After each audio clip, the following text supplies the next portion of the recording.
Let me test the microphone. Can somebody confirm if you can hear me? Good evening, Charlie. Good evening, Professor. We can hear you. Okay, that's So we can't see great. your video on. Sorry? Can't see your video on. Yes, I'll put it on soon. Yeah.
All right. It is 5 o'clock by my time here. I want to welcome all the students. Good evening, everybody, to today's class. Today, we are dealing with an interesting topic, the local government administration. You all agree with me that all of us were from the local government, but do we know how the local government operates and functions? And so in today's class, that's what the college brings to you, well packaged. Now, my name is Oyore Justin. I am your moderator for this class. You have all been grouped into political parties. As you join the class, I've already dropped that in the chat box. Ensure that you write your full name, let your name be full and correct, and also your political party against your name, and drop them on the chat box. Very important, because that will form part of your assessment. So without much waste of time again, I will go straight to presenting our facilitator for today in terms of giving us his profile. So our facilitator for today is no other person than Professor Abdul Hamidu Abdullahi. Professor Abdul Hamidu Abdullahi is a PhD holder in local government and development studies, with many years of working experience at administrative, managerial level, field work, and volunteerism. He commenced his working career with Nuhu Bamila Polytechnic, Zaria, then Kaduna State College of Advanced Studies, where he rose to the rank of a senior lecturer. He was the head of Department of General Studies and later Deputy Dean of Federal Polytechnic, Nasarawa. He is presently working at Ahmadu Bello University, Zaria, where he is involved in teaching, research, and community development at the Department of Local Government and Development Studies.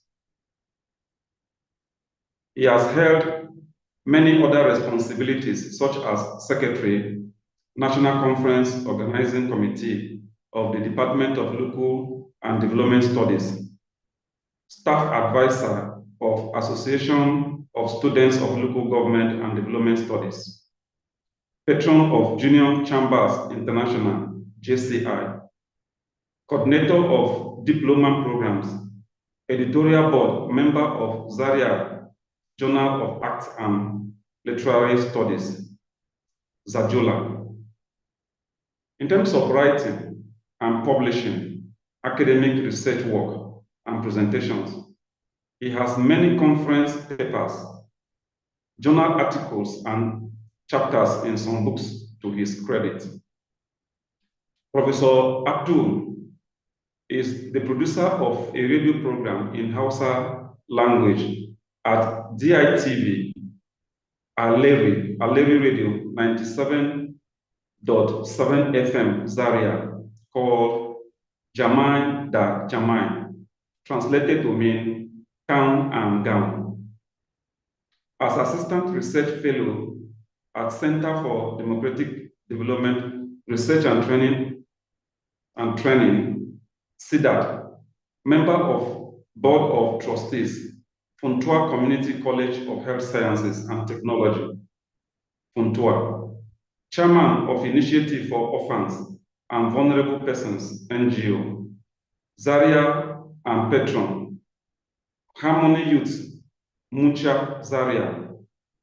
He is also a member of Community Development Charter, CDC, and the World Integrity Companion, WIC, of his ward Dogarawa Sabongri Zaria, under the auspices of Aid Foundation, a registered NGO involved in advocacy and development. Professionally, he is a member of International Association of Community Development, IACD, Scotland, the West African Research and Innovation Management Association, Warima, Nigeria, and a member of Network Against Child Trafficking, Abuse and Labor, NACTA. He is the Deputy Director, North Central of the Electoral College, Nigeria. He is also an Associate Professor of Local Governance and Development Studies from the prestigious Ahmadu Bello University. Ladies and gentlemen, that is our facilitator for this evening. So,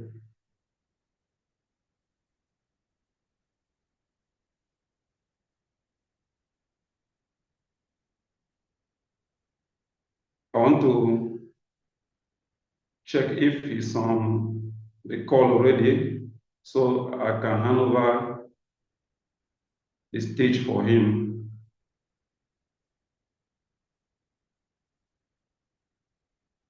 Hello. Okay, Prof, you are here already. Good evening, sir. Okay, you didn't see Lizzie did not see my text to her. Okay, I didn't check it. Sorry, I'm sorry, sir. No, I said Lisa. Okay. I sent a text to Lisa. Oh, okay. Maybe she didn't see it.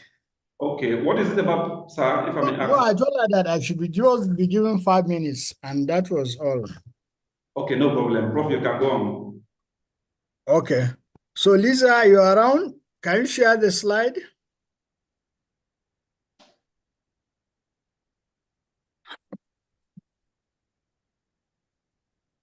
Is she on the call? She's on the call, but let me see. Welcome, Prof. Charlie, please go ahead and share the slides. Thank you. All right.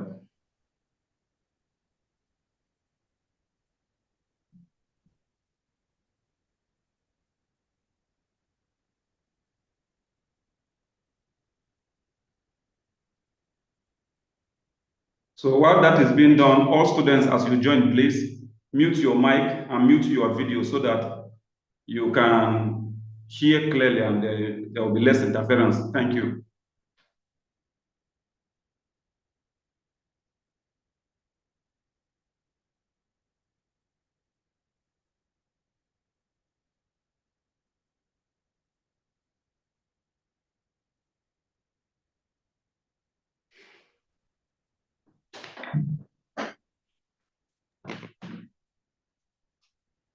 Can you put it in the presentation mode, please?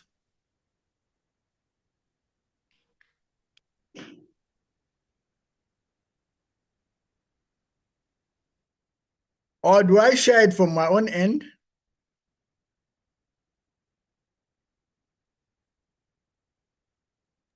It's already showing on the screen, Prof. Yeah, but it's not in the presentation mode. Okay, so let me see. Our first slide now, okay.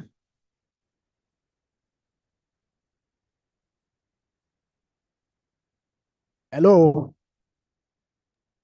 Can you hear me Okay, now? can you see it? Yeah, I can see it. Okay, is it clear enough? You're not on the first slide. That's my problem. Okay, Charlie, please go to the first slide. Oh, somebody else is controlling and somebody else is making the noise? Charlie is the one sharing. Charlie, And please go to the first slide. First, the beginning slide. Thank you. Okay, thank you very much. Ladies and gentlemen, you're all welcome to this very important sitting. I'm going to be very, very brief so that I will allow us to have some questions that are very pertinent. So the next slide, please. Now, this is the outline of the presentation. We don't need to waste any time here. Let's go ahead. Next slide. It is on local government administration. So we begin by showing us that local government exists worldwide, and it is both in communist countries and in other clients. And this is how it is. It is organized in such a way. Then let's go to the next slide. So in the local government system, just like any other system, it is divided into two: the parliamentary type of local government system and the presidential type of local government system. Nigeria is operating the presidential type of local government system. Next slide. Now, local governments in Nigeria are basically divided into 774. Now, but you can see they have also area development areas, which now becomes becomes irrelevant in the scale of event, and as such, they have to be phased out automatically, or it can be a local arrangement between the local government and the state government in terms of that development area. That is one of the areas that I want us to discuss. That's why I want us to very fast get to the Supreme Court judgment. Yes, next. Now, the local government in the Constitution has been clearly stated. It is clearly stated in the Constitution, the role of the local government, clearly enshrined in the Constitution in such a way that you cannot escape the local government in any way. The judgment has not in any way tampered with the role of the local government. The judgment has not in any way tampered with the role of the local government. It is still as it is. And as such, the Constitution has guaranteed the existence of the local government. So because of that, that section that gives the existence of the local government still remain, but this other section will have to do. I just put the section so that you'll be able to know. That section 162, especially subsection 6, has been repealed go to the is going to be removed, go to the Supreme Court judgment, as we shall see later on. Next slide. Now, historically, local government in Nigeria has evolved over time from the colonial system when it has, before the colonial system, we don't have anything called local government. We just have administrations based on the ethnic nature of any other or native nature of any other society. But with the colonial masters, there's the native authority system from 1954 to 1960, state government and local authorities. There is no state government that time, so it was regions and the rest of them. So, but then these regions and local authorities were the major uh, revenue earner for the whole country. Then by 1970, when the military took over ruling after the Civil War, there emerged certain things that made the local government system to be very serious, because there was the extreme centralization of public resources and management. And as such, that was the period state government took away resources and responsibilities of the local government. Next slide. Obviously, from 1976, there was a major local government reform, which unified the local government system into one local government system for development activities and the rest of them, mobilization of human resources and the rest of them. Next slide. But from 1988, each local government was to have, that was when there was the creation of operational areas, or what you can call departments. And the four most important departments then were education, health, agri. And then you have the personnel management and the finance and planning. You see, in those days, education, health, and agri were the most important departments. But now, finance and personnel management has become much more important. Now, in the contemporary setting, we have also legal, research, and planning department. So, but by 1988, there was also the creation of local government, office of the local government chairman. And then by 1990, the transfer of local government, primary education, and primary healthcare was done to the local government. We shall see the reason behind the transfer, as we shall see later on. This during military regime, so not much input from the people was done.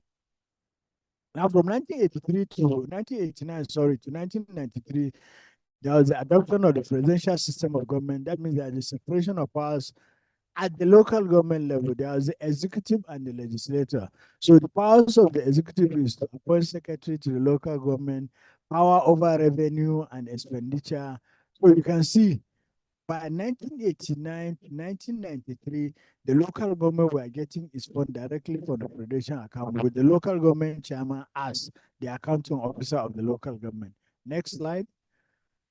Now, by 1979, areas of local government responsibilities were clearly spelled out in the Constitution, and then the relationship between the local government and the higher authorities, as the state and the federation, were also clearly spelled out. Next slide. Now, by 1999, subsection 160, section 162 provided that the amount accruing to local government should go through the local government joint account. That was the beginning of the problem. Each state shall maintain a local government, each state shall maintain a special account to call state joint local government account, in which allocations to local government will be channeled to those places. But then the powers of the local government still is guaranteed. It gave the local government substantial authority over local affairs. Next slide. As well as staff and institutional and financial powers to initiate and direct provisions of services and to determine and implement projects so as to complement the activities of the state and federal government. You see, this is clearly stated under the powers of the local government by the Constitution. Next slide. Based on what we have said so far, then the local government now has some structures. It has a chairman, a vice or deputy chairman, secretary to local government, supervisory councillors and other councillors. Then it has departments such as works, education, and social development, finance, personnel administration, health, agri, and then legal, which is optional in the present day Nigerian setting. In some states, there is a legal, while in some states, there is no legal up to now.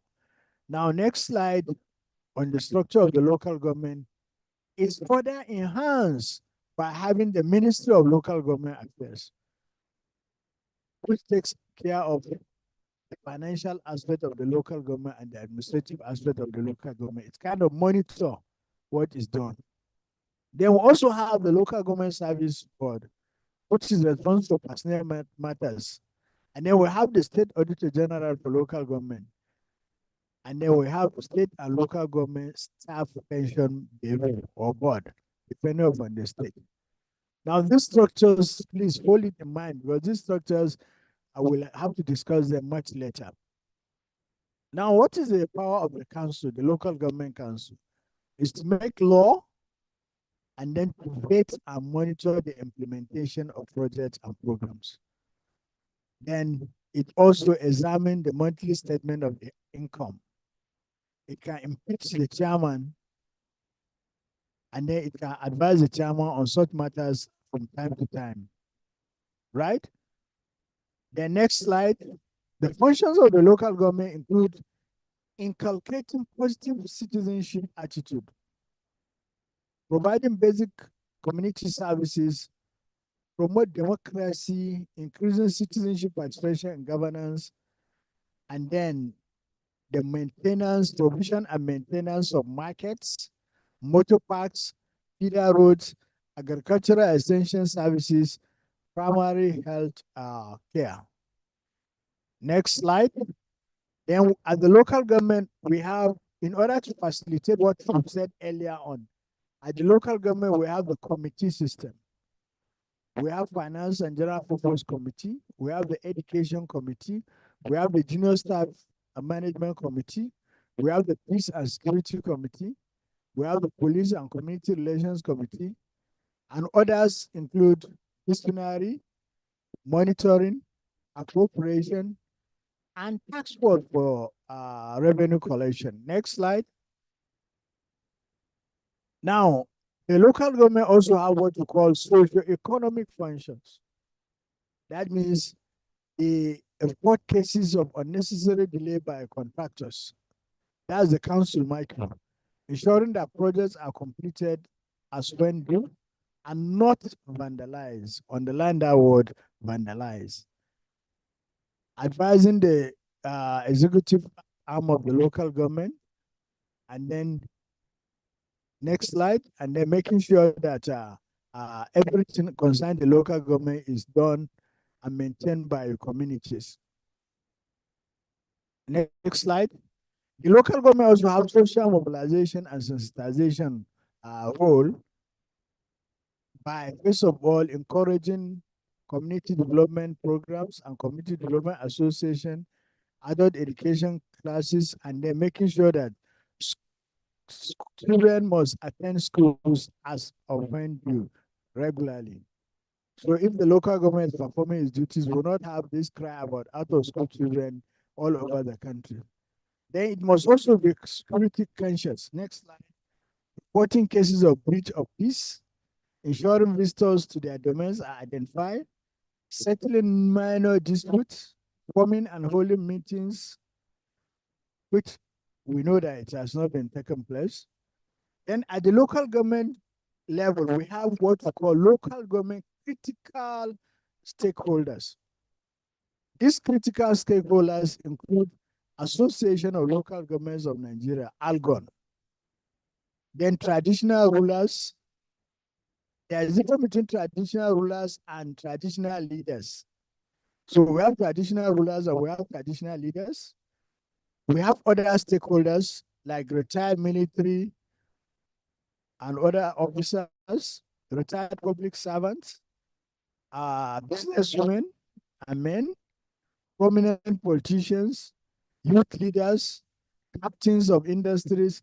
All of these are stakeholders and many more that can control and can affect and can influence local government autonomy or development. Now, next slide on local government autonomy. Please confirm for me, confirm if you are following me. Hello, can you confirm you are following me? Hello. We can hear you, sir. Okay, that's very good. Now, local government autonomy. Now, most of us don't know that this struggle for autonomy started very long ago.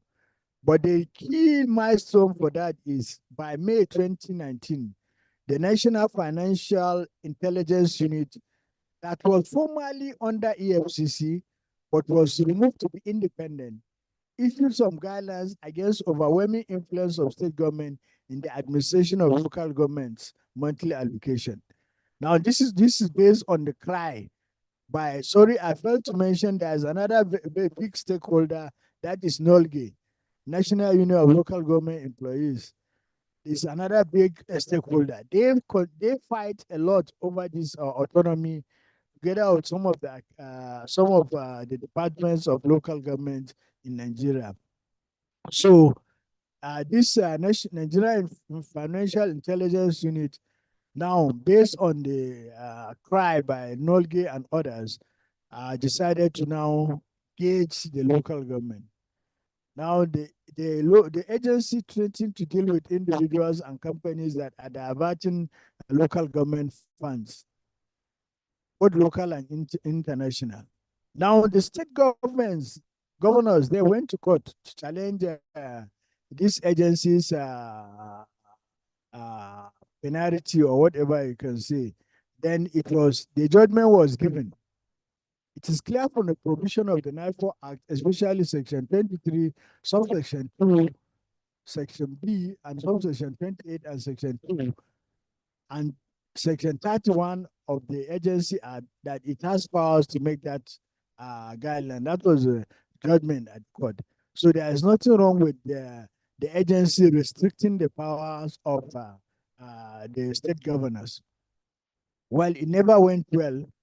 Then by 2022, next slide, the National Assembly passed a bill abolishing the state local government joint account and saying that every local government should maintain its own, will get its own funding directly from the state government, directly from the federation account.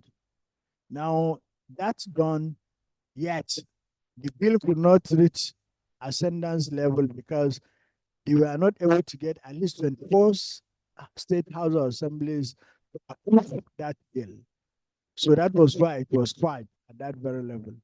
Sorry, you can see there's problem with this slide. I don't know the mix-up, which is going to be corrected. Now, what I'm trying to show here is that the local government are not just working on their own. They have an environment. And this environment is one that determines the extent to which the local government can be able to function. One of the environment is political environment. And you know the era of political dealings that we are in now. You can even see from the end bad governance issue. Then we have also economic environment, we have social environment, we have technological environment, and we have legal and environmental environment. They all affect the local government. So in case you see that the local government is not functioning well, please know that this environment of the local government, one of them must be the one that is thwarting on all of them or some of them. Now, quickly coming to the end of my slide, are you on the Supreme Court judgment? Yeah, the Supreme Court judgment, you can see it's between the Attorney General of the Federation versus the Attorney General of Abia State and 13 others. It was delivered on July 11, 2024. That categorically directed that henceforth each local government should be paid directly all funds standing to its credit and from the consolidated revenue fund of the Federation, in line with the provision of Section 162 of the Constitution of the Federal Republic of Nigeria, 1999, as amended. Now, this is the suit.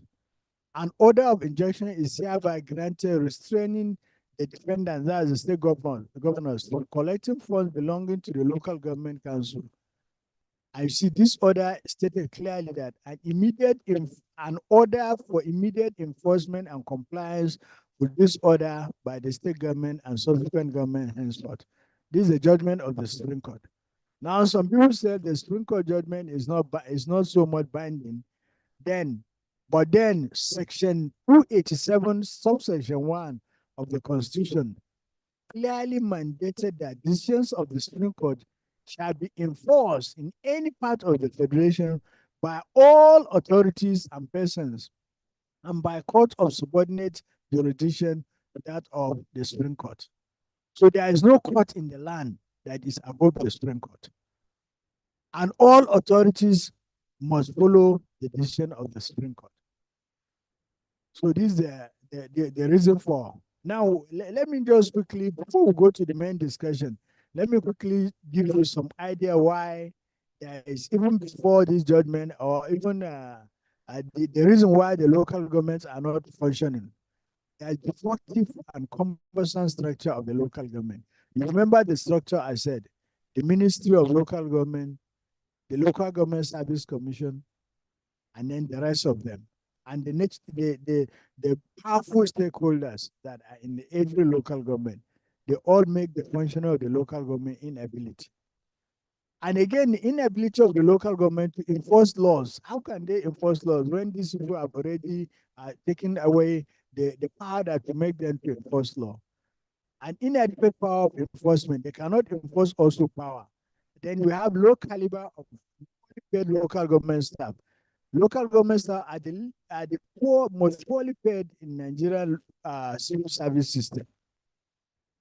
And as such, that gives us the idea of the vicious cycle of poverty of the local government. Next slide. There's also the challenges of corruption, inflation of prices of both items, overestimation of project costs, ghost workers, and the rest of them. Next slide. And in conclusion, local governments all over have a decentralized structure with far-reaching areas of responsibilities and powers to exercise. And the Nigerian Constitution has clearly stated the roles and responsibilities of local government. But there's full of contradiction because of inability of the local government to exercise that power, especially lack of autonomy to exercise their powers and fiscal responsibility, that's financial responsibility. Next slide. What is the recommendation? The recommendation is that there is need for a constitutional amendment to streamline the Supreme Court decision with the provisions on the local government administration as stipulated in 1999 Constitution. If this is done, then the next thing is we have to promote intersectoral linkages between all the local government in terms of aggregate, local law material, local skill, and technology in order to scale down the level of poverty in the local government. And even the revenue model, the Lagos State Law of 2010 has given us an idea of how the revenue model of the local government can be done. That is by making sure that you categorize your local government into highly urbanized communities, semi-urbanized communities, and then rural communities. From then you cannot be able to tax them accordingly and then get revenue accordingly. But there should be no multi-taxation. And that will also mean that you have to involve the rural poor in order to tap their potential. Then you have to encourage local groups and local organizations, right? And then the formation of cooperatives, community-based organizations, non-governmental organizations in order to help. And then don't forget the rural women. They are also very significant in terms of local government administration. Most importantly, also, there will be need to review the development plans and rolling plans of local government. And then the system of budgeting has to now change. And as such, there must be a proactive system of budgeting instead of the normal incremental budgeting system that is being operated. Then one of the other big recommendation is the good governance. I hope you are following me. The good governance should be the key word. And then there has to be a bill trying to scrap, there must be a bill creating the state joint local government account as well as the state independent electoral commission from the constitution so that the local government can book it. Next slide. Okay. It seems as if the people given the slide are behind. Yeah? I'm at the last slide already. What's happening today? Okay, thank you for the slide listening. is before you, sir. Next slide. I've finished this one. Next slide.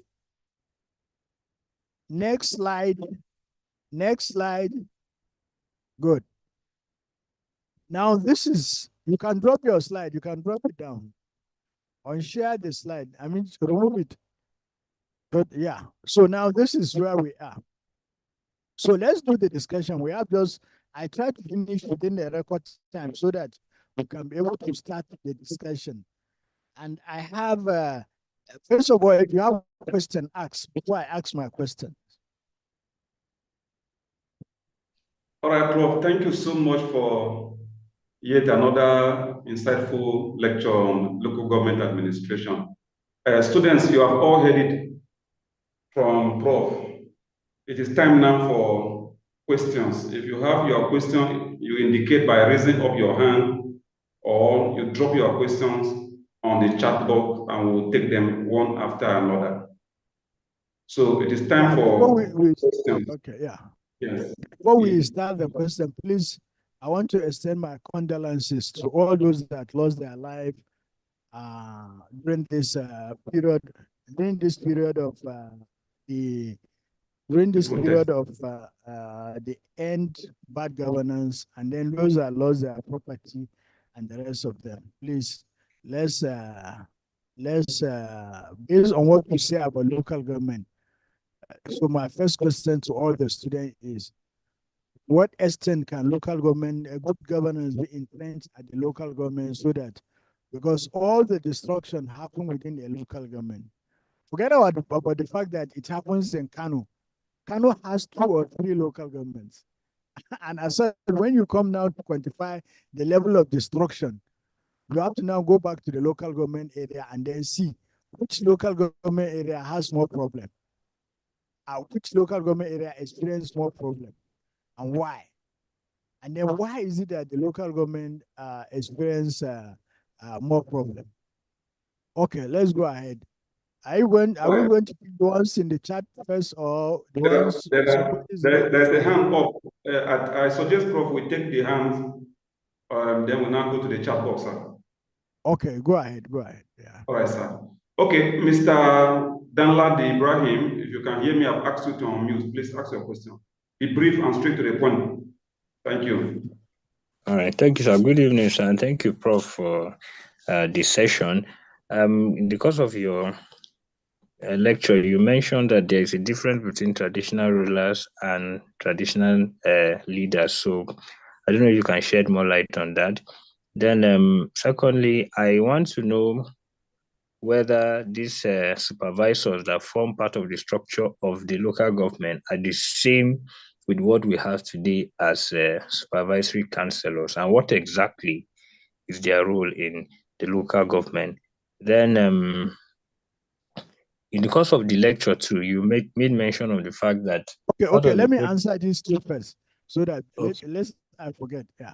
The first question is or let me answer the second question first. The second question is, you see, we have at the local government administrative system, we have councillor and we have supervisory councillor. You see, we have 6 departments. So in those 6 departments, the local government area council, right? That's in their sitting, both the executive and the legislators always prefer to design some councillors to be like what you can call commissioners at the state level of certain ministries. So, for example, a councillor for Ward A will be made to be in charge of health department. A councillor in B will be made to be in charge of this, so that any issue relating to that department will be centered. The councillor will now discuss with the departmental members, and now it will be reported back to the chairman. That's why we call them supervisory councillor. Now, in some cases, it is rotational, so that when you finish your 1 year, somebody else is not appointed, especially in a place where a local government where you have more than 6 councillors. So if you have 10 councillors, you should be able to give everybody an opportunity.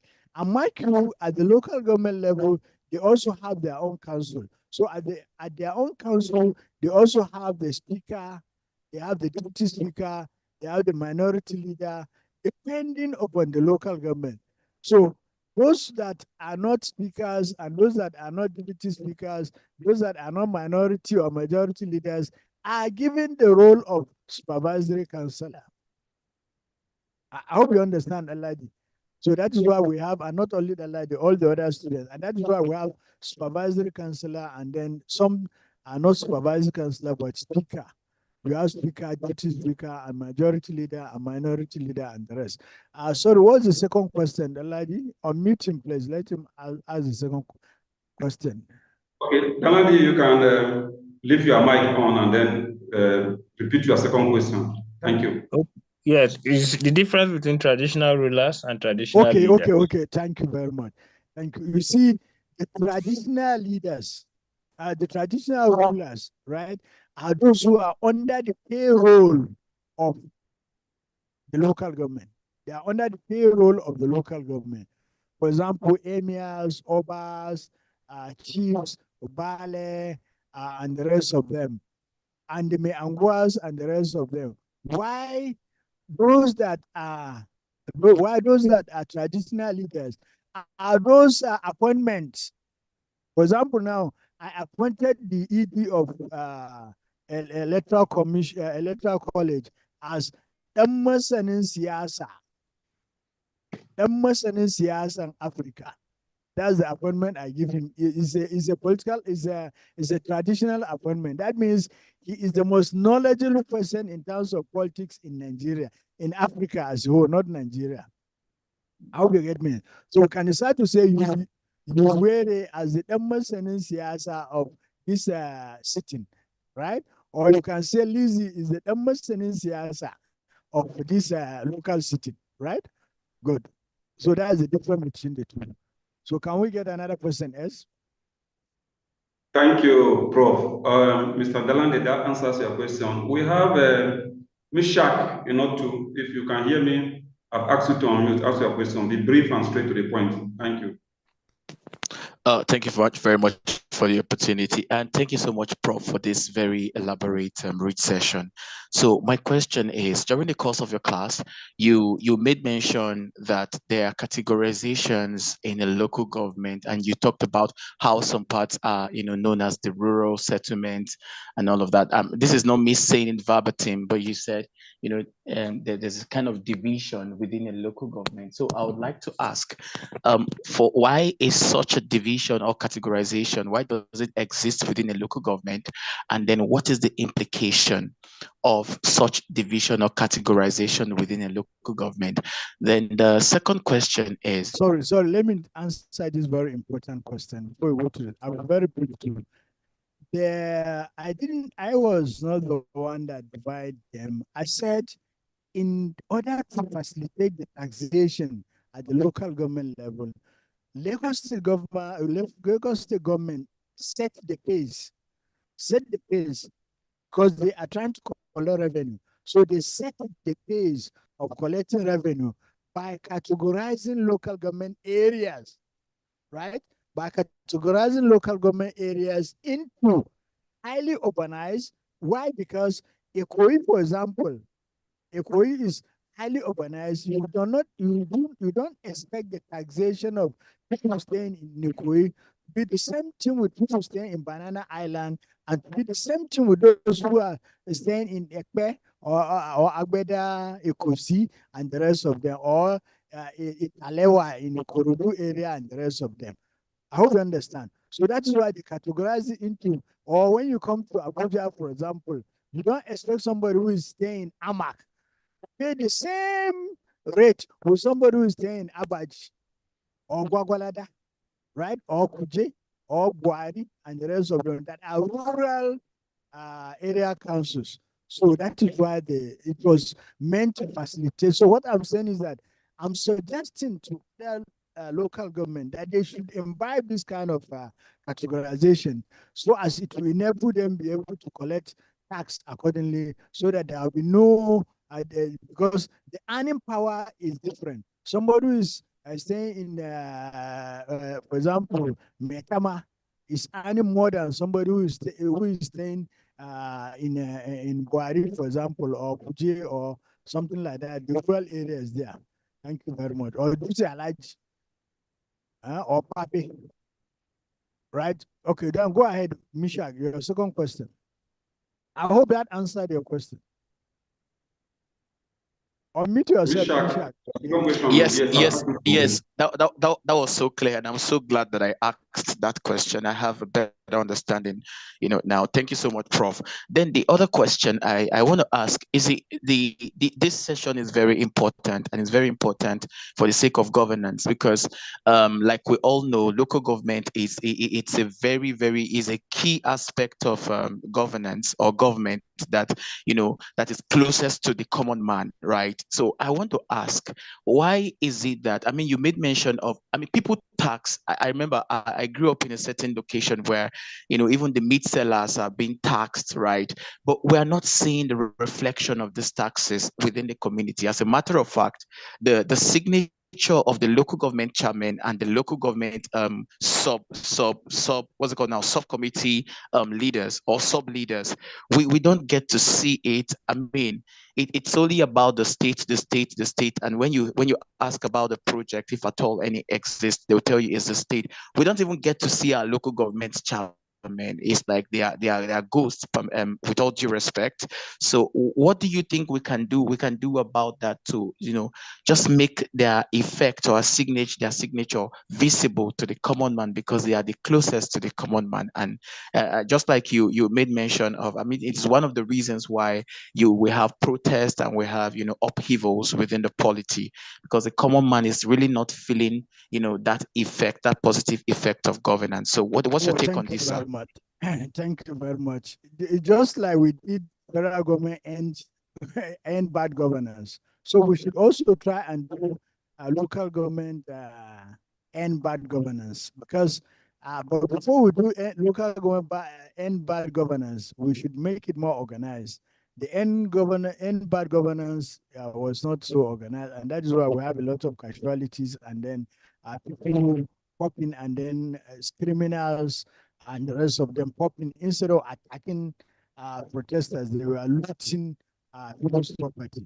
So what I'm saying is that other channels can be done in order to make the local government live up to expectation. Thank you very much. Thank you, Prof. So we have Ajibola. Mr. Ajibola, if you can hear me, unmute and ask the question, please. Okay, yeah, thank you so much. My question is, Prof, the role of supervisor, I don't mean the one that used to be in the local government. I used to have supervisor for works, supervisor for agriculture, supervisor for this. And at the end of the day, we did not used to usually see what is their basic function. Are they to report to the local government chairman, or they are reporting to the state or the commissioner? So that is my first question. Okay, let me quickly answer that question. You see, to be candid with you, right? Am I audible enough now? Yeah, we can hear you, Prof. Okay, thank you very much. To be candid with you, the local government cannot be able to function very well if the local government cannot be able to function very well if it does not have financial autonomy. Because the councillor cannot do anything unless that one that has been decided by the state government. Thus, they cannot monitor any project unless that project has been decided by the state government. All projects, the local government has, any project that it wants to undertake must have approval from the state government. And that approval from the state government is what will now come back So in a situation, for example, now in a situation where Ajibola is in Oyo South local government or in the Ogbomoso South local government, and then he said there should be a culvert in front of the Bale's house, and then it was approved that the culvert should be there. But then instead of being in the Bale's house or Ogbomoso South, it was taken to Ogbomoso North. Will you go and participate? Will you go and participate in monitoring that project when it is your own initiative, but it was transferred to another place? Because the critical stakeholders at the local government at Ogbomoso North are more powerful, and that they influence the siting of that project in their place. Why you are the one that initiated how the project is going to be. So that is why I said, unless the local, excuse me, unless the local government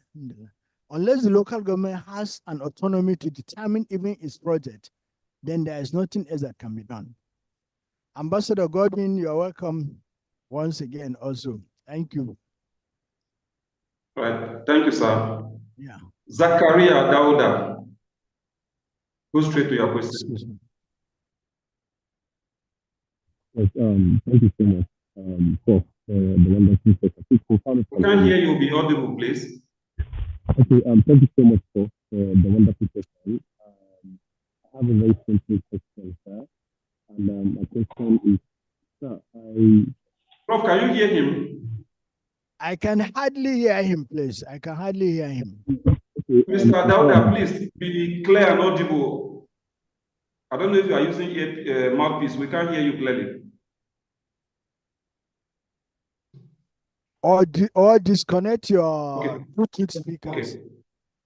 Okay. While we hope that he comes back, Ajibola, your hand is up again. I want to take questions from the chat box. Okay, quickly ask your question before I go to the chat box. Ajibola. Is that not an old hand? Yes, I will come back to Zakaria. Ajibola? Yeah, I'm here.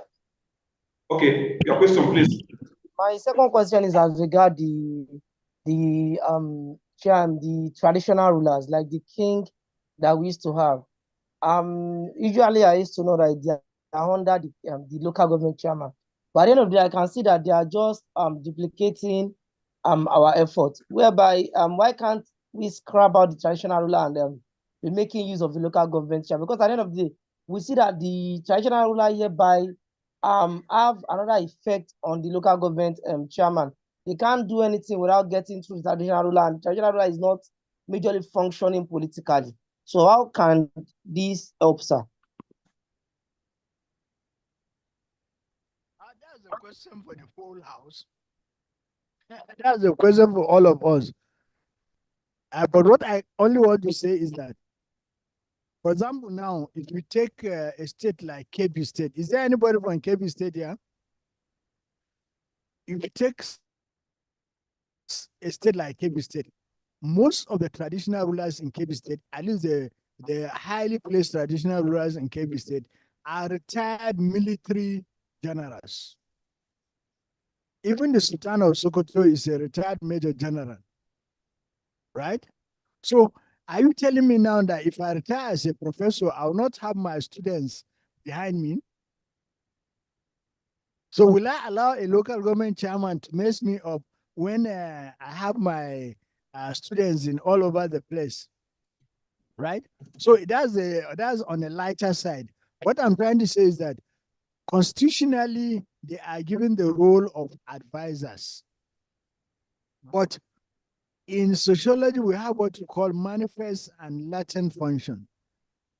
Any contestant, if, for example, Zachary wants to contest any election, the first thing he will go is to the traditional ruler, because the traditional ruler is more nearer to the people than even the local government chairman. And in short, even the local government chairman went to the traditional ruler before he was sanctioned as somebody to contest election, because the traditional ruler is kind of the mouthpiece of the people. People listen to him as a custodian of custodian of culture, religion, and tradition. So they listen to him. So the local government chairman, the governor, and the rest. That is why even this during this end protest and bad governance, you see all the traditional rulers were in Aso Rock, and all the religious leaders were in Aso Rock, and some of the traditional leaders were also there, so that they can go back and appeal to people that they should not do what they're supposed to do. But that is why you, again, as students of electoral college, must find answers to this question. Why did the appeal went unheeded? That's a very important question for you to answer. Why did they appeal to the people and the people decide not to heed their appeal? And they came out to protest. In short, the most funny one, I'm sorry to say, is that of Mweke, who was boasting that nothing can take place in River State and the rest of them. Now, at the end of the day, they almost burned down his house. So what is that?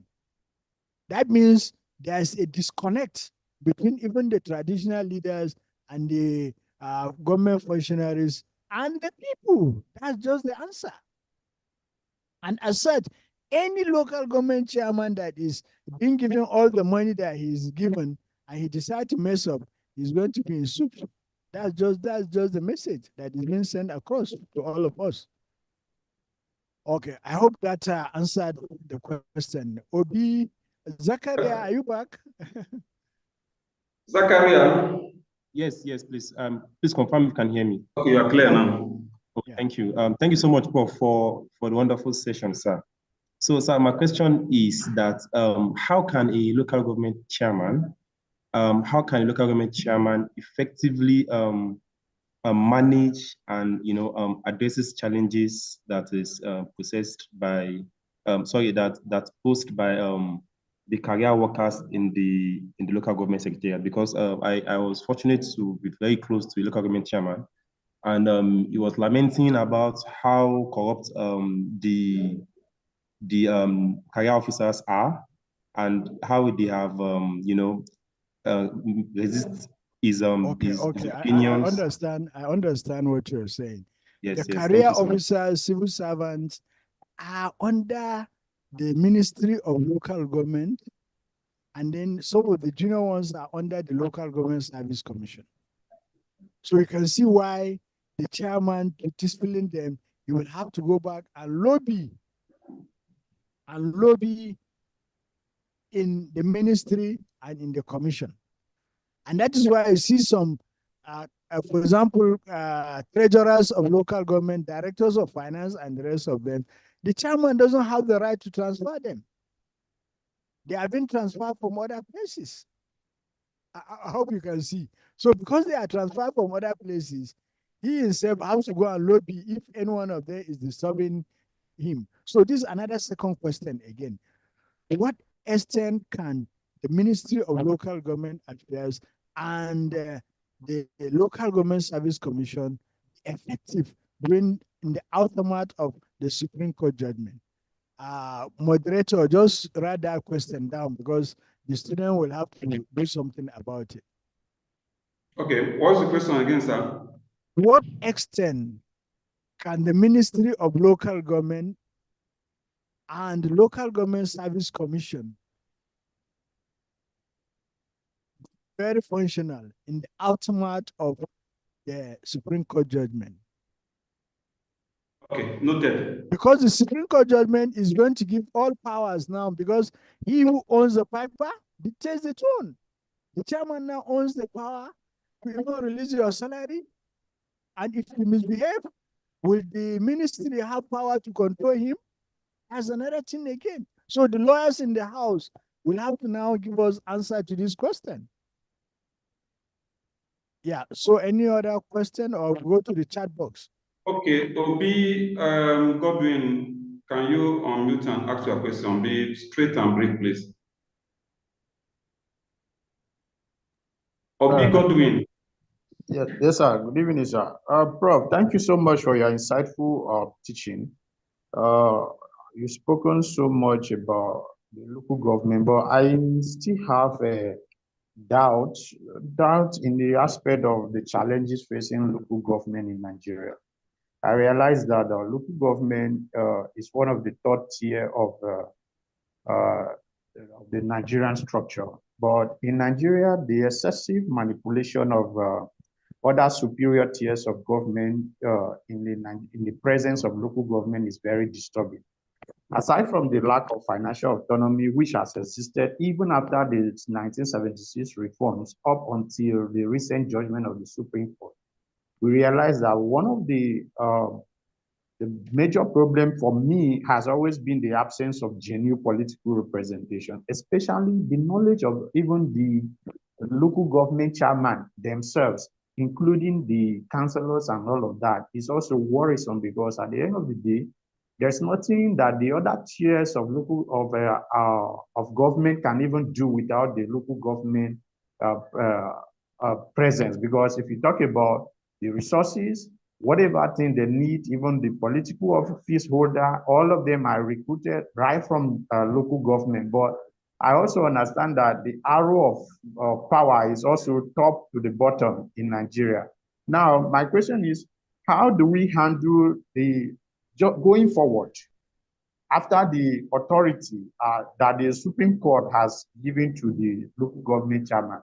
Going forward, how do we handle the lack of complete knowledge of local government responsibility by the chairman and the executives of local government across Nigeria? Because this is very important. If you know what is obtainable, then you should. Sorry for cutting you short.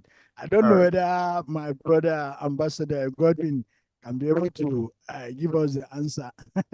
Ambassador, are you with us? You see, that is the work of civil societies like non-governmental organizations like the Electoral College. We now have a big task of telling even the local government, right from for example, now the local government has a role of making bills, enacting laws. Have you ever had any local government enacting law? Have you ever had any local government local government proposing any bill? Because that capacity is not there. It's not an issue of a lawyer getting it right. It's not an issue of appointing a lawyer to go and do it. Yeah, you can appoint a lawyer to go and do it. But then, for example, now, even if the lawyer does it, there are other steps that has to be taken. For example, to what extent has the local government needs been galvanized? The extent of knowing that this is the need of the local government. And that is why I was calling on my brother, Ambassador, who is in the call but doesn't want to show his face. You see, the local government development charter is there, wherein the needs of the local government are harmonized in every word. You harmonize what is the need of the local government, and then you now give it to the local government.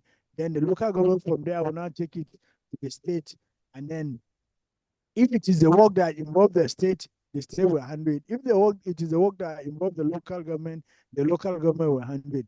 Let me give you a very clear-cut example. Everybody knows that we have a health problem in Nigeria.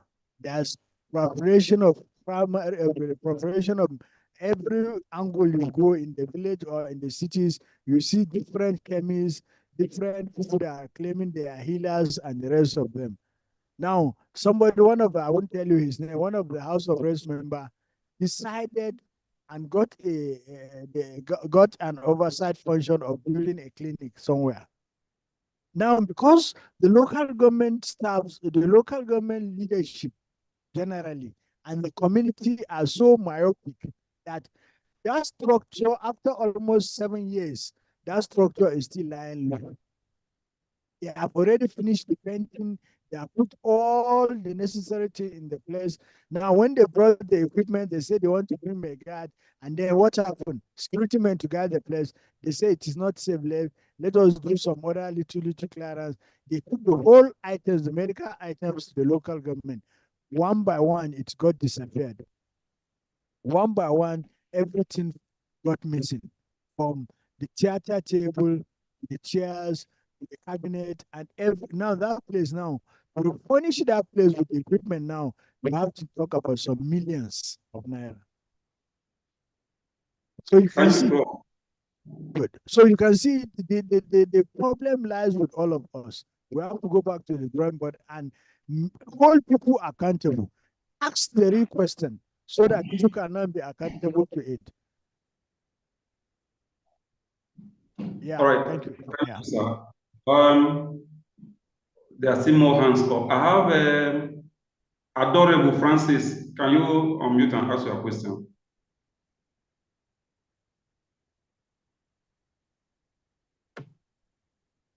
Adorable Francis.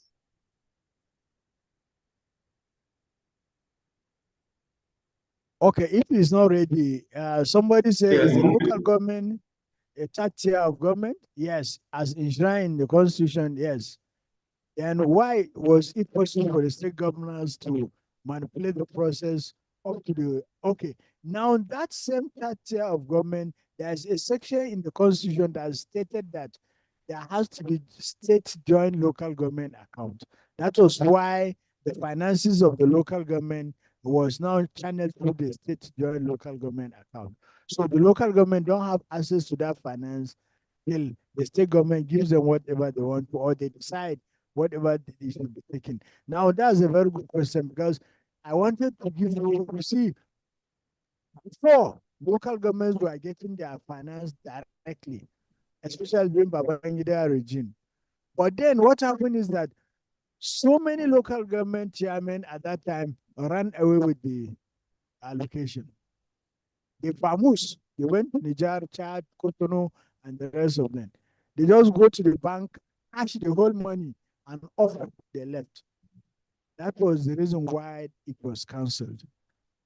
So now, if we are going to get the money directly, the question I want to ask members of this electoral college cohort is, what should be put in place? What measures should be put in place? So I hope, moderator, you're taking this question also.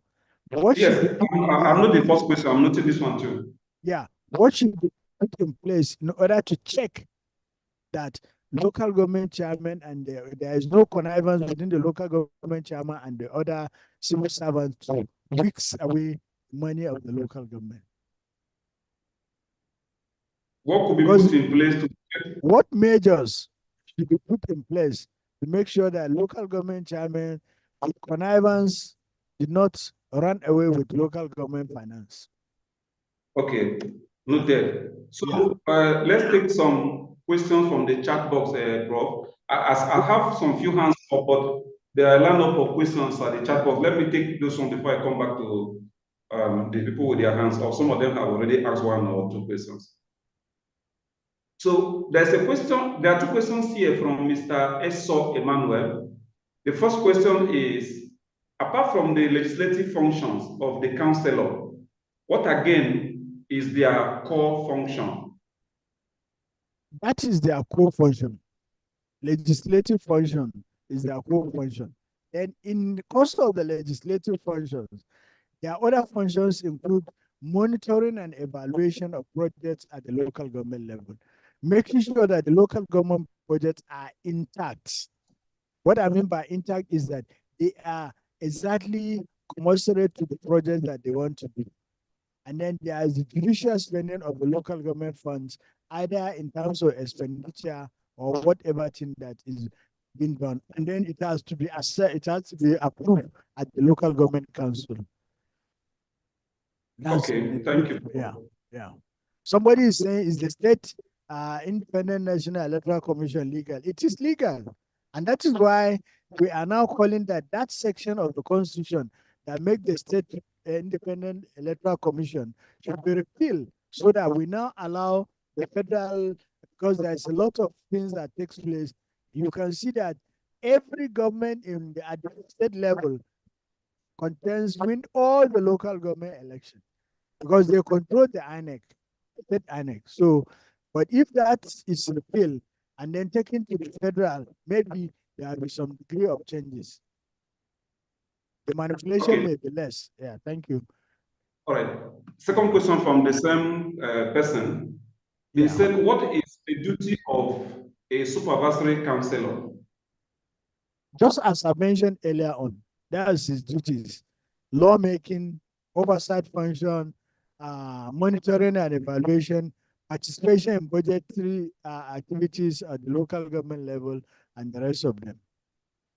All right, thank you, Prof. Yeah. Then we have a question from Benjamin Osatufo.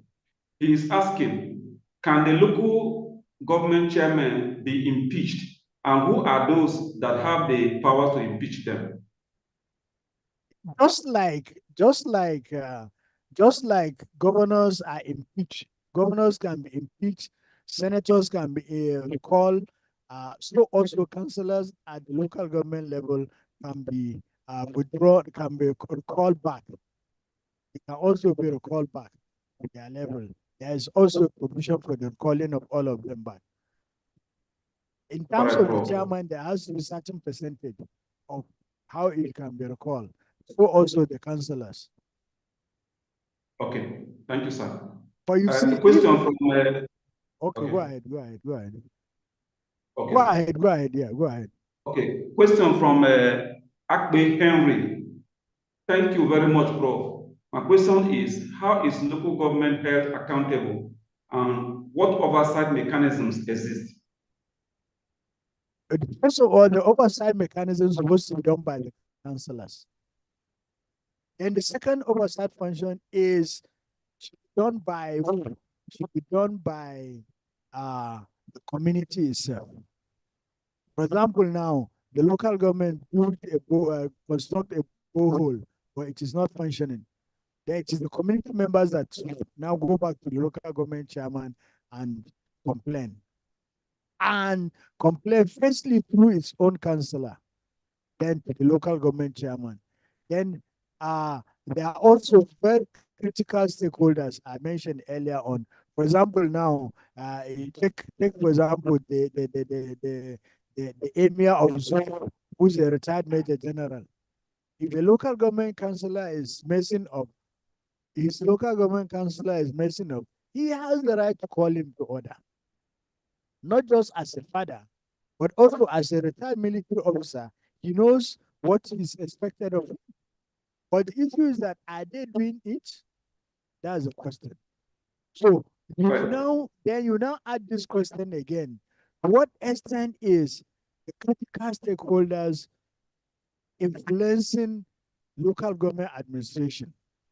Or how will the critical stakeholders influence local government administration for development in the outmark of the Supreme Court judgment?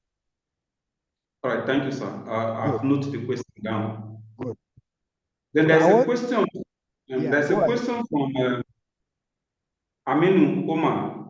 He is asking, what are the first ways to follow or adopt for someone who wants to be local government chairman, consider the Nigerian democracy inconsistency? No, there is no inconsistency in Nigerian democracy. It's only the political parties that are inconsistent.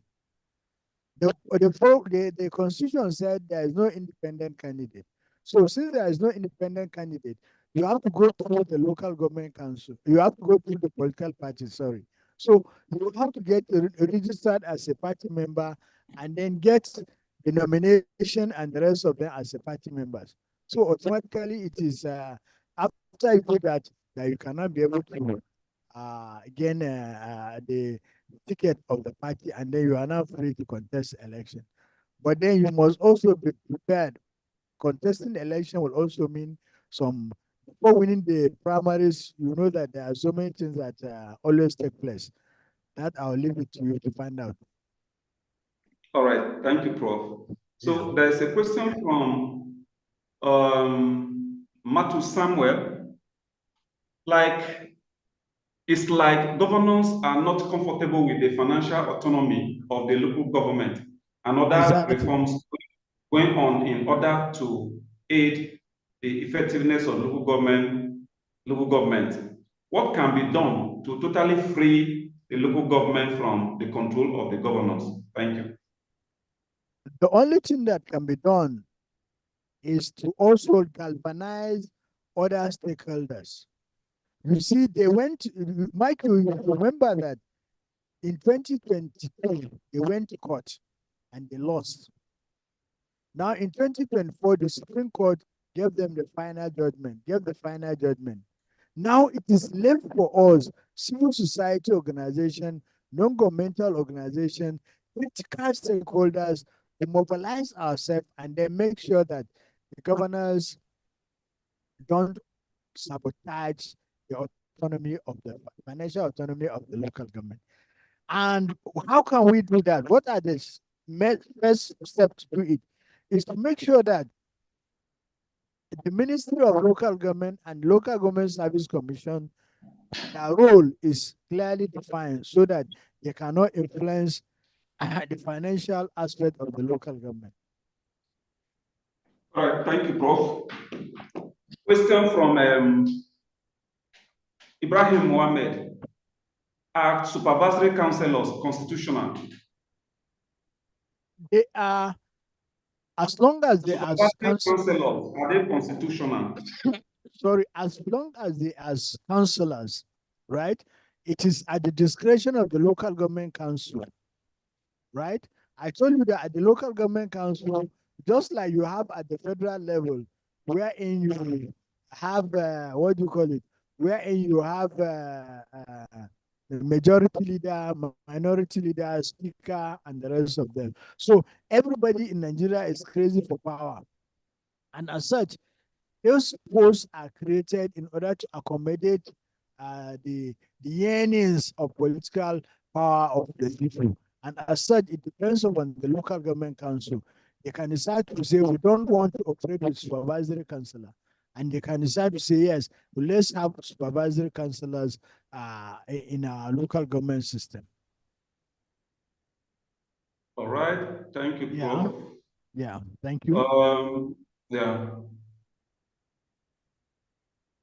Okay, I'm not seeing question. Okay, my question is, if the local government, this is coming from Ama Ewong, if the local government as the third tier of government was enshrined in the constitution, why was it possible for the state governors to manipulate the process to get to the point where the allocations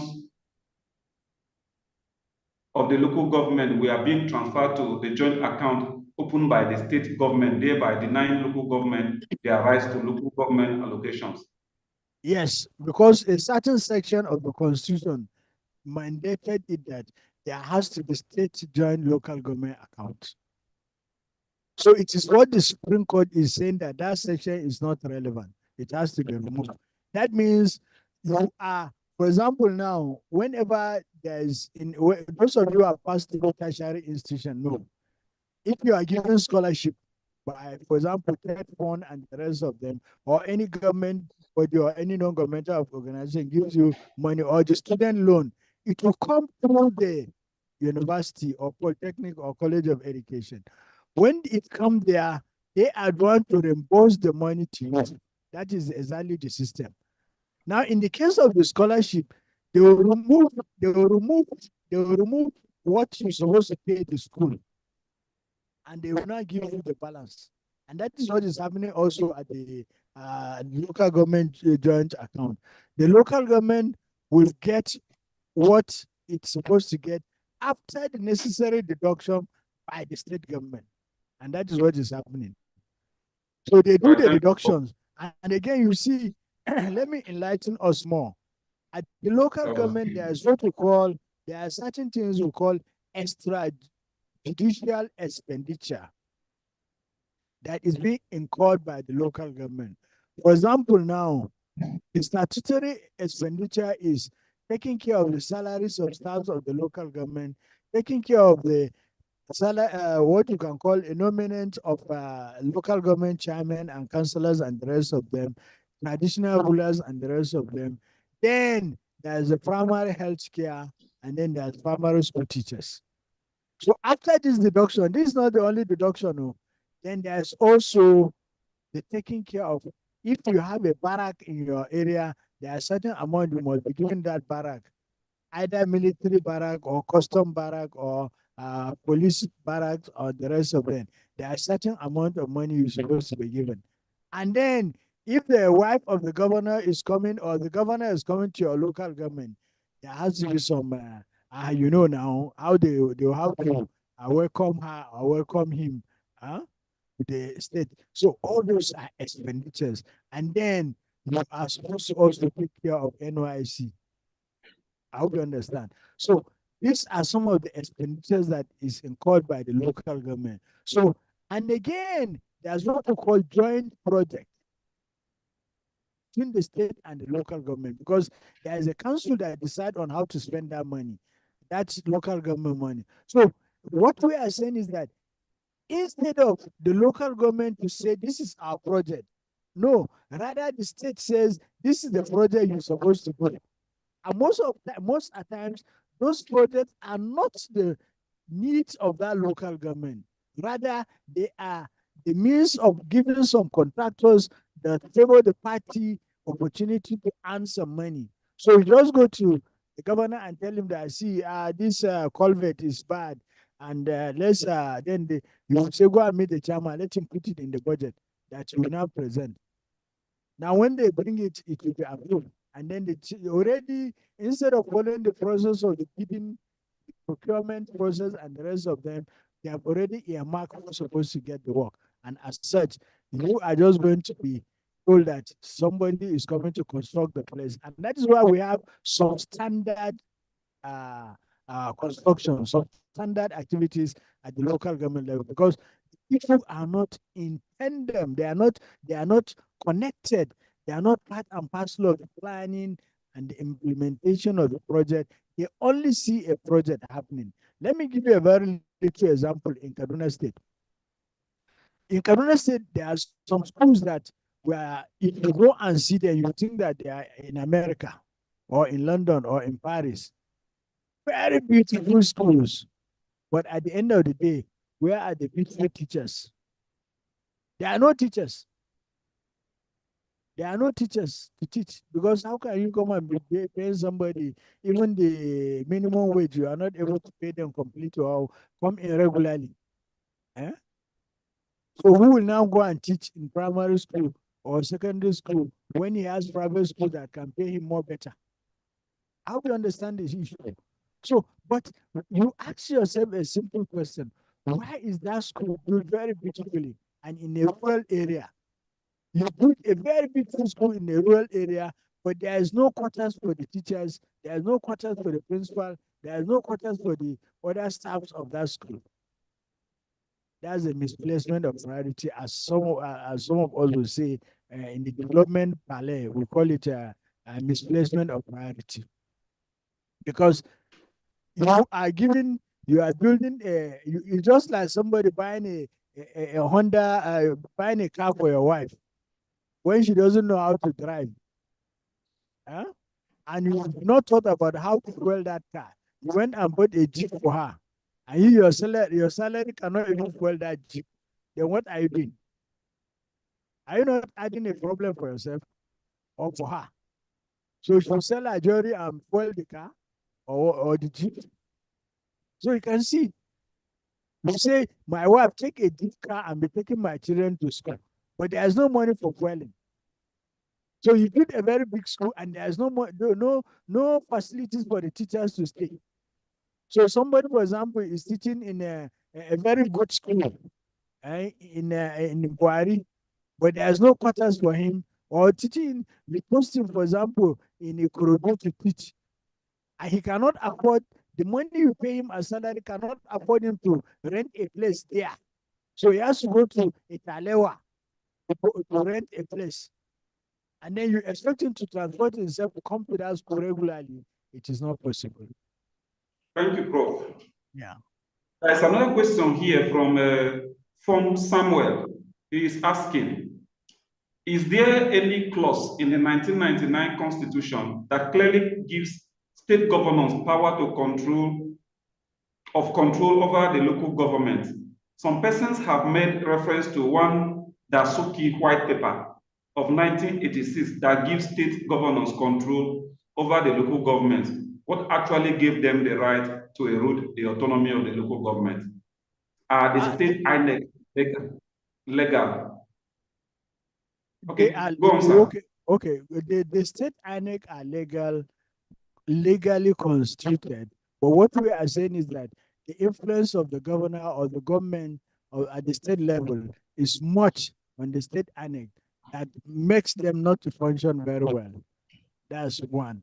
Then on the issue of the Dasuki reform, the Dasuki reform and the Dasuki reform is one of the best reform in the local government system, but then it was overtaken by events. It was not fully implemented. And that is why, for example, I told you that, that's why, for example, I told you that some people, some local government chairmen went away with the money that was meant for the local government. And that is why that reform was thrown out. Because the military could not sit down that time to say, okay, what step can we take so that this local government chairman cannot run away with the money? And they said we should have local government auditor. The local government auditor is resident in the local government. And you know, auditors in Nigeria generally don't have any powers to do anything. There are so many audit queries. There are so many audit queries that nobody is listening to them. I hope you understand. And yes. you see, there's also the issue of the diversion of local government funds. Some people create local government development area. When they create those local government development areas, they siphon, they send more fund in the construction. You see, my problem is construction of beautiful places. Why the human beings that are going to stay in those beautiful places are not taken care of? Take a little example. In my state, Kaduna State, there's the municipal authority. If you see those buildings of the municipal authority, one in Jamaa, one in Kaduna, one in Zaria, if you see that the beautiful buildings there, you think that those buildings are imported from America or Germany, right? But then you ask yourself, with beautiful flowers and the rest of them, now these are municipal area authority. Then what of the statutory local government council? You appoint administrator at the municipal authority. Then what of the local government chairman? His money. That means the money again is slashed again. The money of the local government is slashed because it is some part of the money is given to the municipal authority.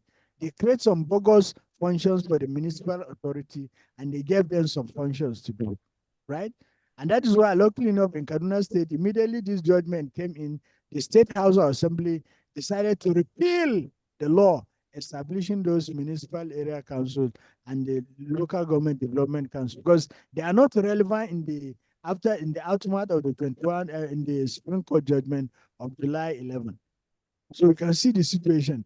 And that is why we must continue to think on what is going to happen if this financial autonomy becomes functional by January 2025. All right, thank you, Prof. Those of you that have okay. Dan Tunde and Obi-san are up for some time. Tunde, Daniel, sorry if I call it wrongly. Can you ask your question? Okay, sir. I wanted to take maybe two more from the chat box before we come back to those people whose answers they raised up. Okay, you are the moderator. Go ahead. Thank you, sir. For those of you who have your hands raised up, can you just hold on there? Let me take two questions from here, then I'll come back to you. Prof, there's a very long question here, but let me just cut it. For instance, the caliber of traditional rulers we have in the north, I don't think any local government chairman can approach them and carry out any regulatory or oversight function as they ought to. Some of these traditional rulers even appear to be more strong-willed and celebrated even more than the governors. What is the place of our cultural and structure of the local government in terms of practical functioning of the tier of government in relation to the traditional institution? That question is coming from Danladi Ibrahim. Oh, that's a very beautiful question. Thank you, Danladi Ibrahim. Let me ask you again. For example, now, the our traditional ruler in Zazzau, Zaria, he's a barrister, a celebrated lawyer, and he's a former ambassador, right? Then can you compare, can a chairman of a local government who is just a graduate or a retired civil servant, can he compare himself with that kind of person? Can he even stay in front of him and talk? I hope you can see the predicament now, right? But it is possible. Why do I say it is possible? There is a lot of racism in America, but Obama was the president. Because it is not the person, but the office. And you are the one to make the office relevant. And that is why, for example, during the time of, during the other dispensation, for example, in Kano State, the governor then, Rimi, gave query to the emir of Kano, Ado Bayero, the late emir of Kano, may he so rest in peace, and he gave query to the Alafin of Oyo. Is it? No, not the Alafin of Oyo, that of the Ife. He gave that, the governor there also gave them query because they were not allowed, they're supposed to seek permission from the local government chairman before traveling to Israel. But two of them went to Israel without seeking permission, and they were queried. I hope you understand. So you can see that it depends upon, and you see, it is not the governor that directly queried them. It is the local government chairman that directly queried them. And that is exactly the power of the local government chairman, because the traditional ruler is a custodian of culture and tradition, but he's also under the local government chairman. So, and that is why some of them don't talk. They always keep their mouth shut because they know the powers they have, they know the limitation of their powers. But at the same time, also, the chairman of the local government has to play. When you dine with the devil, you use a long spoon. That's what they say, right? Good. Go ahead. All right, thank you, sir. Yeah. There's another question here from Ndukuba Chrysogonus. His question is, how many times do councillors sit, and what is their legislative calendar like? Oh, that's a very good question also. It depends upon the local government, it depends upon the local government council decision. But I know that in a year, they're supposed to sit at least 70 times. In a year, they're supposed to sit, in terms of percentage, they're supposed to sit at least 70% or 80%. The minimum, I think the maximum is 100%, which is not possible. But at least in the sitting, the councillor must attend the sitting at least 80 to 70%. Just like at the federal level, the legislature must attend, the senator or house of reps must at least have 70 to 80%, 80 to 70% attendance. But you know, in Nigeria, as usual, that is not adhered to. And some of them are only going there to warm the seat. So that's another thing again, altogether. Okay. I have two more questions here. Let me see. I'm skipping the ones that have been asked by some other persons. Why don't you take Obi? His hand has been up since, okay. And then you have Shamsuddin too. Okay, sir. Obi Godwin, if you can hear me, can you unmute and ask your question? All right. Yes. Thank you so much, moderator. Prof, sir, The Yeah. expenditure pattern of local government in Nigeria, we have the recurrent expenditure and capital expenditure. Now, I realize that the chunk of the chunk of the finances is being consumed by the recurrent expenditure in Nigeria. Judging from the allowances, the bogus allowances of the chairman, the secretary, treasurer, and the likes. But I'm asking this question in terms of the external sources of revenue generation in the local government. I think the constitution also, I don't know if it's constitutional, that's why I'm asking. Can I, as a local government chairman, borrow money from any financial institution as a local government chairman? Can I incur a debt, a financial debt that is used to settle some expenditure? Oh, that's a very, very good question. You see, the expenditure of the local government, the current expenditure of the local government is high because they have to take care of primary school teachers, they have to take care of primary health centers and the rest of them, right? Those are there's the legal ones, right? What I can say statutory ones, not legal. Statutory ones, legal and statutory. And then there's ones that are not legal and statutory, which you all know about them, like the visit of the wife of the governor and the rest of them. You have to incur cost. Now, let me give you an example of my state, Kaduna State. The local government has little or no powers to collect revenue, but the constitution has given them the power. But the state government has centralized revenue collection in one pot. They put everything in one pot. And you know, when you put everything in one pot, when you cook jollof rice like this, when you put everything in one pot, when you are sharing, you always have to look at whose plate is this, and whose plate is this, whose plate is this. So you must remember the Oga's plate first, and then you give him accordingly. You remember the wife of the house, you give him accordingly. You remember the stubborn guy that can come and seize your own food, so you give him accordingly. That's exactly what is happening at the state level and local government relationship. It depends upon how influential the local government chairman is and how pushful and how obedient he is.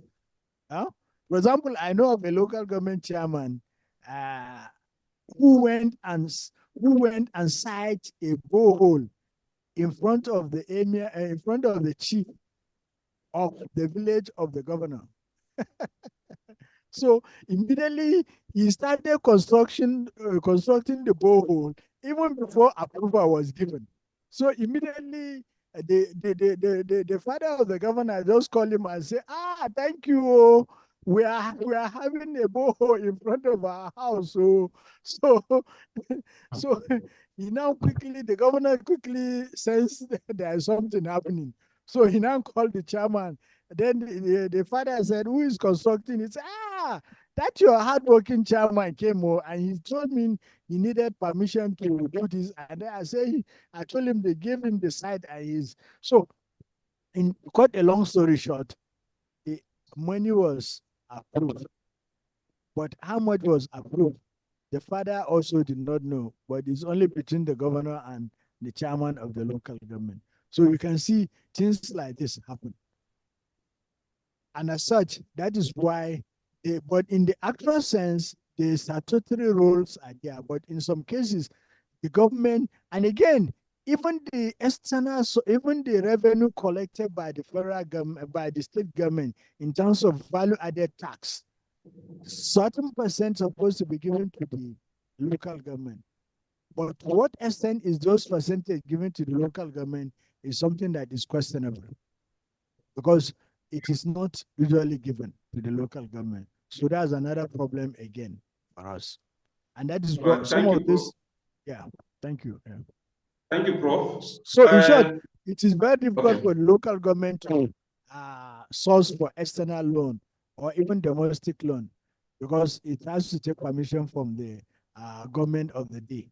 And more importantly also, external loans, you cannot get external loans without a website and the rest of them. And most of the local governments in Nigeria don't have a website. That's another embarrassing issue again for all of us to realize. They don't have a website, so they cannot source because Oimbo doesn't give money like that to. There's no free lunch. So he must see evidence that you are doing something, and he must see evidence that you have a standard website that he can assess you and see how you are doing everything. If you ask now, some local government don't even have an email address. So how can you communicate with the man? And that is why it's a very problem. And even some of the councillors don't even have an email address. So how can you say you are the supervisory councillor that is going to monitor this work to its conclusion when you don't have an email address? So that is why local governments are finding cannot get external loans as easy as possible. Thank you very much. Thank you, Prof. Idowu Abdulaziz, can you unmute and ask your question?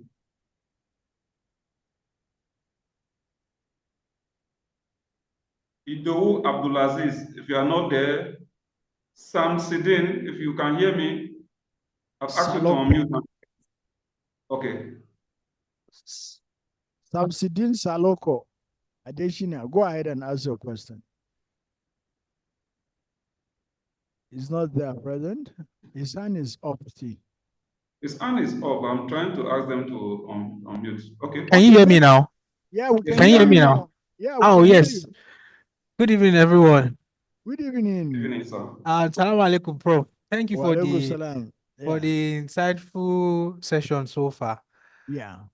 And that's why we should always believe patience is his virtue, because you started on a very light note and digging deep.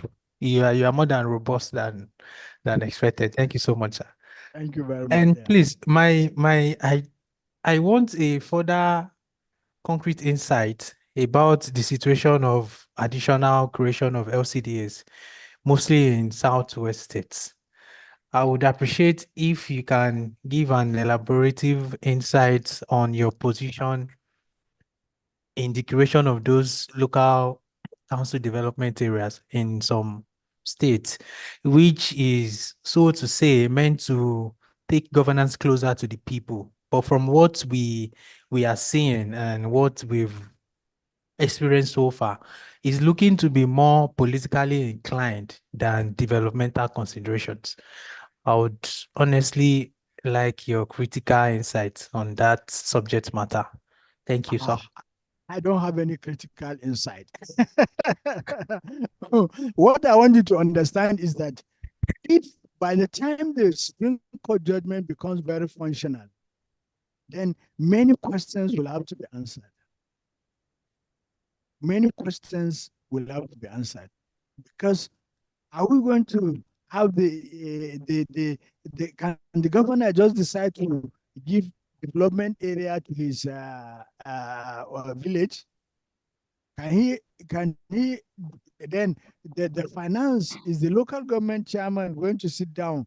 For example, you are in Ogbomoso South as a chairman, and then so a village in Ogbomoso North, the governor now say, let's create a local government, let's create a development area at that place.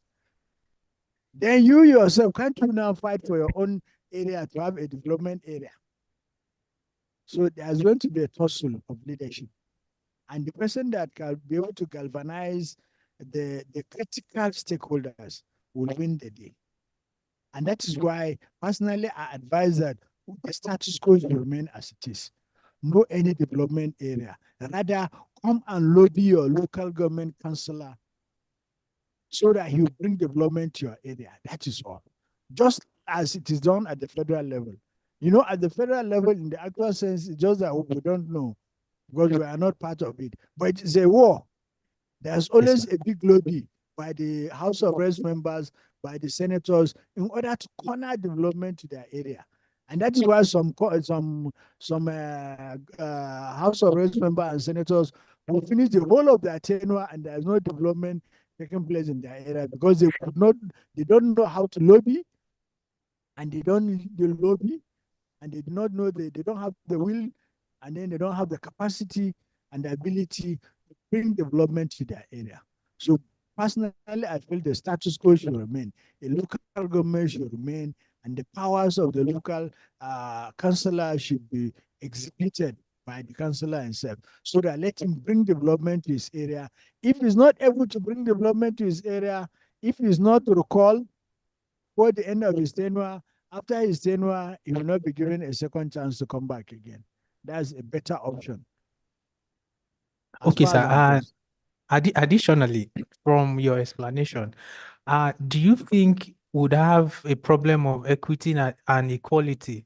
Because from your lecture, you cited a situation where some local government area are blessed with educated minds, unlike what we have in some rural areas where you just have majorly strictly clergymen and market women. So in this sense of trying to galvanize development into your locality by putting pressure on the councillor, wouldn't there be a case of inequality in what you get in the local government where you have more educated minds than the later? Thank you, sir. The educated minds are not the ones to bring the development.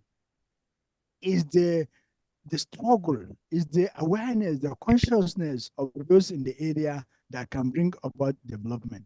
So if, for example, you have, for example,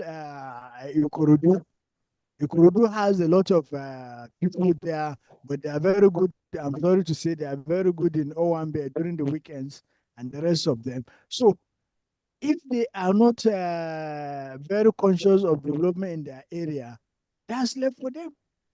So the people in Talewa, which is near a village near Ikorodu, can now fight for their own right. You see, that is the beauty of democracy, political democracy, a political party democracy. You now have to start lobbying from your chairman of the party, members of the party, down to the last person who will now plagiarize. That is why in democracy, if it is done very well, now look at the president of America when he said he's not going to contest the election. Look at his deputy who wanted to contest. What did she do? She lobbied the former presidents, and all of them are saying that she's the right candidate for the post, including Jimmy Carter, who is very old and could not even be able to make any serious move. So it depends upon the power of lobbying, and that is the primary thing in democracy, participatory democracy, is how powerful you are. Look at, for example, the Lagos State governor during this NSAS. He was concentrating on market women. He was saying, he was emphasizing the power of market women. Because he knows if, for example, the leader of the market women will decide and say, see, market of Ojo Legba, market women of Oshodi, market women of this, all come out and let's march to the government house. He knows what is going to happen. And then they are the one that vote him to power. So he knows the repercussion of what is going to happen. Thank you very much.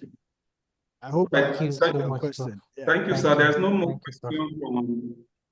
Very happy that I'm All going right, to sir. take a break. Yeah. So, but is there some people I can see? There are no more questions. Yeah, there are no more questions.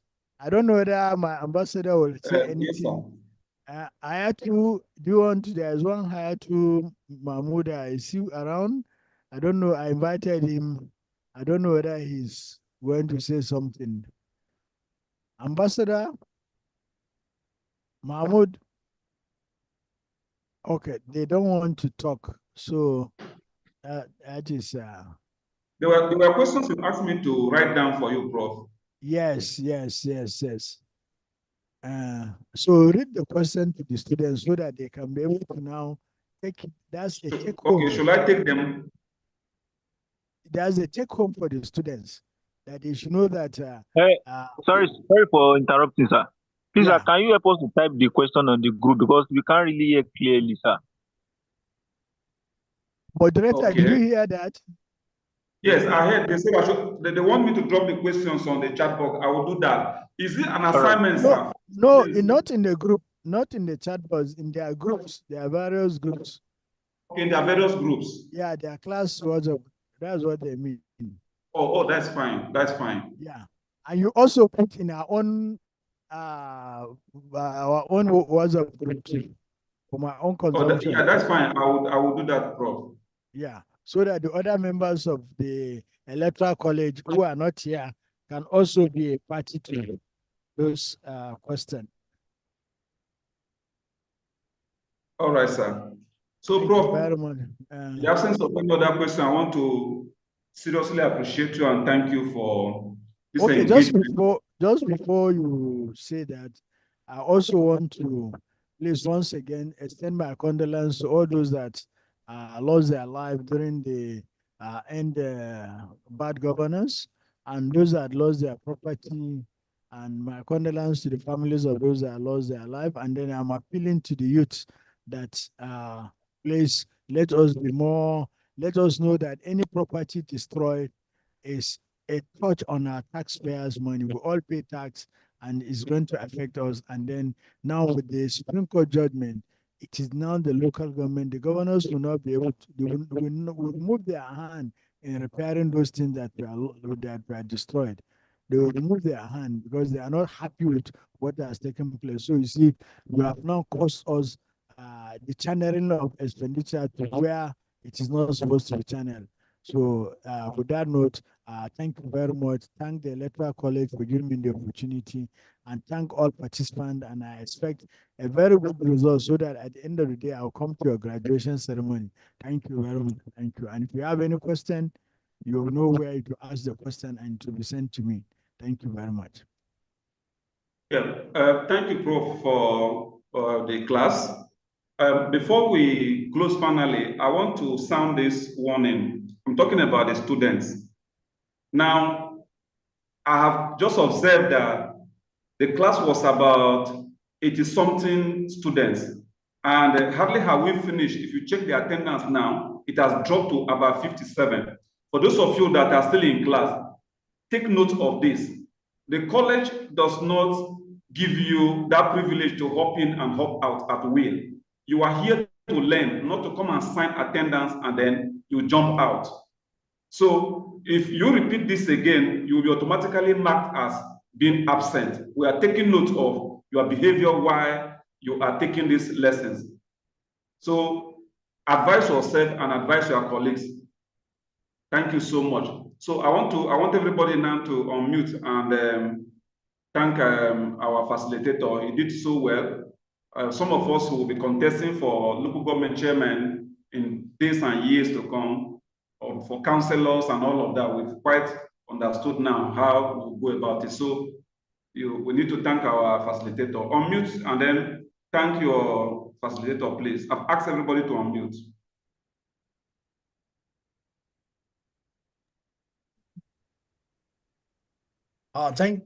Thank you all. It's my pleasure. Thank you so much, Prof, for this Thank you, sir. Prof. Really appreciate your time, Thank you Prof. so much. Thank you, Prof. Thank you. Thank you so Thank you very much. much. Shukran. Shukran, Ba.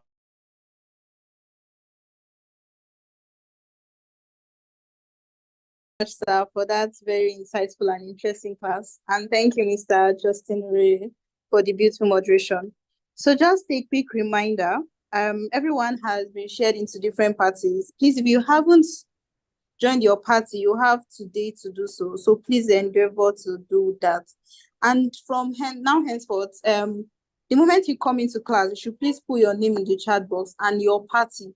Marks will be given strictly by parties, not individually again. So party chairperson, is now your duty and responsibility to make sure your members are in class.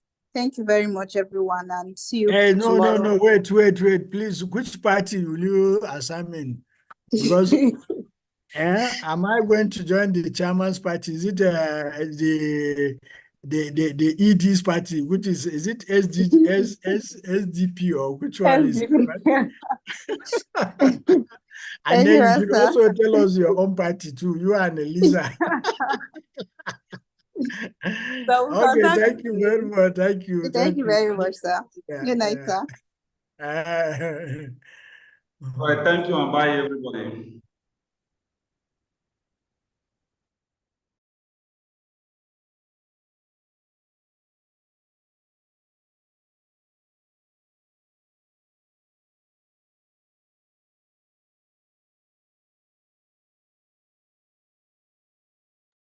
Justin, please, you can end the class. Thank you.